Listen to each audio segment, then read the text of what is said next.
அஸ்ஸலாமு அலைக்கும் வரஹ்மத்துல்லாஹி வபரகாத்துஹு. கண்ணியமிக்க அல்லாஹ்வின் நல்லடியார்களே, இஸ்லாமிக் தமிழன் யூடியூப் சேனல் பார்வையாளர்களே, உங்கள் அனைவருக்கும் என்னுடைய சலாத்தினை தெரிவித்துக் கொள்கின்றேன். சில பல நாட்களாக வெளியில் எங்கேயும் செல்ல முடியாதனால ஜியாரத் சம்மந்தப்பட்ட வீடியோக்கள் நமது சேனலில் பதிவு செய்யப்படலை. நிறைய பேர், குறைஞ்சது எப்படியும் ஒரு நூற்றுக்கணக்கில் நண்பர்கள் கால் பண்ணி, ஏன் என்னாச்சு, உங்களுக்கு எதுவும் உடம்பு தான் சரியில்லையா, ஏன் என்னாச்சு அப்படின்ற மாதிரி கேட்டிருந்தாங்க. அப்படிலாம் ஒன்றும் இல்லை. கொஞ்சம் பணி நிமித்தம் காரணமாக என்னால் வெளியில் ஜியாரத் அதிகமாக எதுவும் வெளியில் போக முடியல.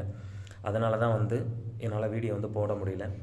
இன்ஷா அல்லாஹ் இன்னும் சரியாக இன்னும் ஒரு வாரத்துக்கு அப்புறம் அடுத்தடுத்த ஜியாரத்திற்கு நம்ம செல்ல இருக்கின்றோம். அங்கு உங்களுக்கு முழுமையாக வரலாற்றை தொகுப்பை எடுத்து உங்களுக்காக நம்ம சமர்ப்பிக்க இருக்கின்றோம். இன்ஷா அல்லாஹ் துவா செய்யுங்க, எங்களுக்காக துவா செய்யுங்க. அடுத்தடுத்து நடக்கக்கூடிய அந்த பயணத்துக்காக இன்ஷா அல்லாஹ் துவா செய்யுங்க. இன்ஷா அல்லாஹ் அடுத்து நம்ம சந்திப்போம். அஸ்ஸலாமு அலைக்கும் வரஹ்மத்துல்லாஹி வபரகாத்துஹு.